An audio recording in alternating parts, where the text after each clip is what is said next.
Hello, I'm Thomas, and this is Unsolicited Click Picks.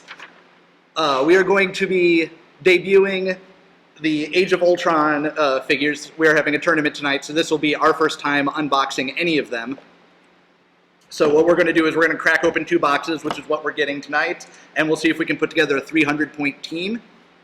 And then after that, we will take a look at what people are getting for participation or winning tonight's leg of the tournament. So we're going to zoom in right here. This is one of the maps for tonight's event, and I'll pull this in.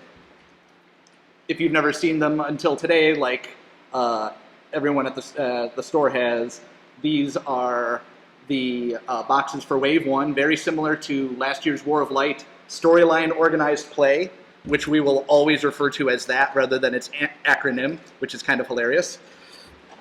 And now let's just get to unboxing and seeing what figures we get. We're basically going to be focusing on sealed, both by necessity of the tournament and because once after the set's been out for a little while, people have already said everything they can about a figure's use in constructed play. So we have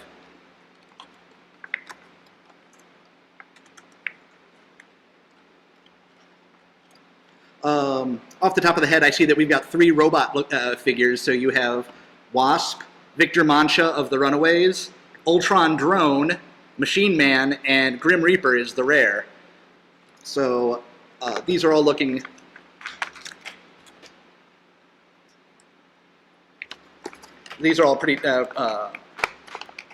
pretty delightful figures, as I've seen from the previews. Depending on your feelings with the Ultron drones. With the Ultron, obviously, with the drones, you want to be playing them with a big fat robot that they can be backing up.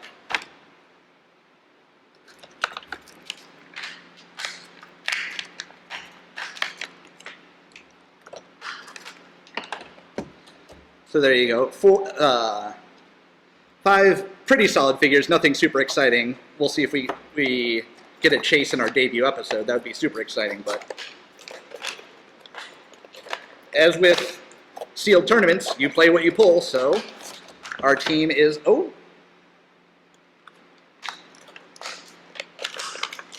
we have Hank Pym. I'm almost tempted to do probably Ultron and probably not Ultron for this set, so I'm already breaking them up.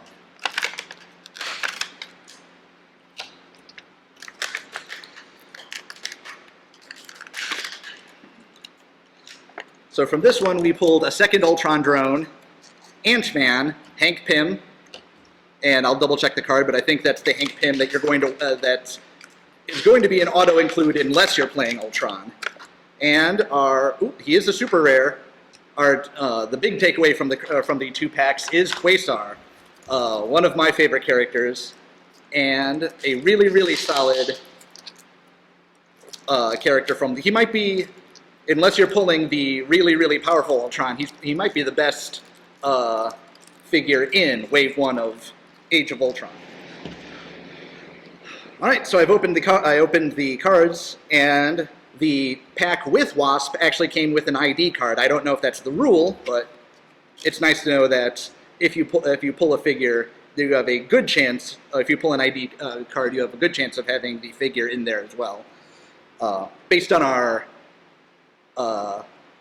scientific, rigorous testing of opening 2 different packs. So, yeah. We have I'm just throwing over everyone with the keyword robot on one side and then everybody else. So here you've got the 2 Ultron drones, Victor Mancha and Machine Man, most from 1 pack. So we're seeing a fairly good I don't know what to say other than internal distribution, where you will open 1 pack and you'll have a pretty good idea of a theme for a team. These 3 all came from one pack, so you have the generic keyword on your side and several characters in this set will have powers that either work for or against robots. One of the reasons I put Hank Pym over here Hank, and I'll read his special ability verbatim. Ultron's father. Friendly characters modify their attack value by +1 when attacking a character with Ultron in their name, if not already modified by this effect. Opposing characters with Ultron in their name can't target Hank Pym unless all friendly characters on the map are named Hank Pym.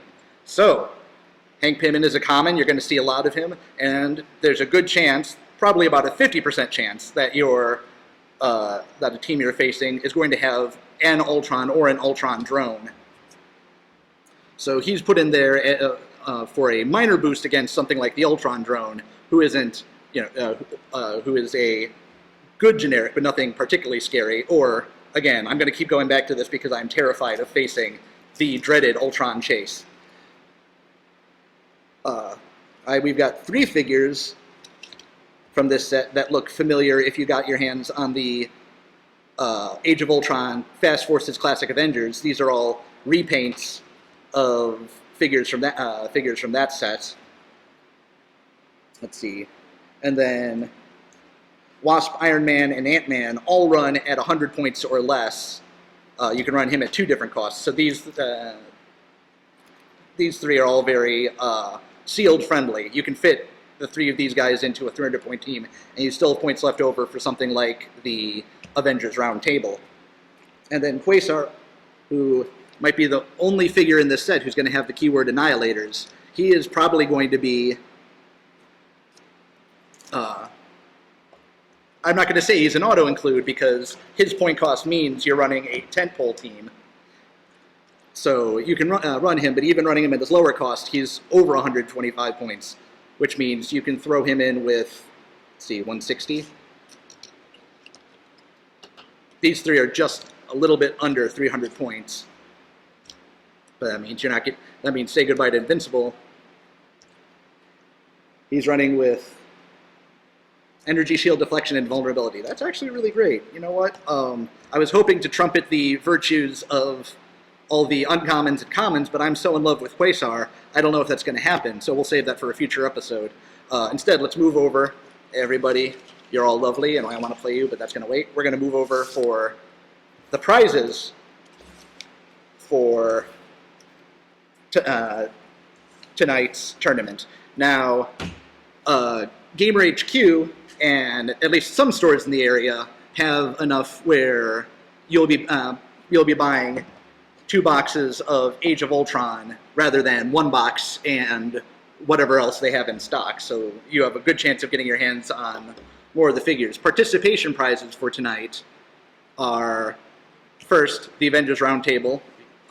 This is what it looks like by itself. The table, and then the gigantic, strange hologram construct that lets you squeeze in the ID cards. The table itself costs 5 points, and then each card you add adds another 5 points to the resource.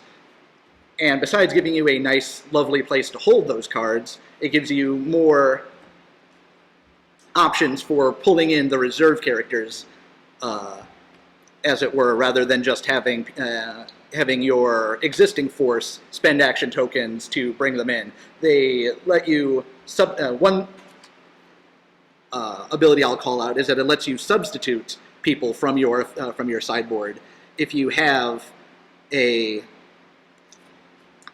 if you can get your hands on the Hank Pym ID card, then you can just have him sitting on the sideboard at 100 or 50 points, and then if your opponent turns out to be playing a crazy Ultron heavy team, you can use I'm better suited for the foes and substitute him with substitute a character with equal or lesser or greater points for Hank Pym.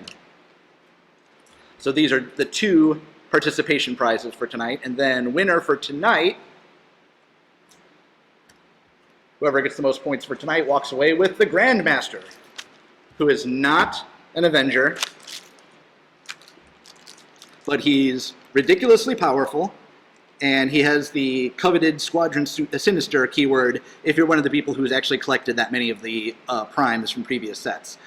He's another character who most of the time you'll probably wind up playing by himself. He's 240 points, so he's not a full 300, but he's an Elder of the Universe. And if you were reading comics back in the 90s when the Elders of the Universe were in every single issue of Silver Surfer, you would remember they are remarkably powerful. So Good luck to our 12 or so participants for tonight. And one of them will be taking this guy away, and he will be using him against all of us in the future. Probably Mike. Okay, that concludes the first episode of Unsolicited Click Picks. In 2 weeks, we'll actually have played with some of these figures, so I will be able to do what I intended for this episode, which is single out some of the commons and uncommons that you're likely to pull, but you might not necessarily think to play. We'll see you in 2 weeks. I'm Thomas. This has been Unsolicited Click Picks.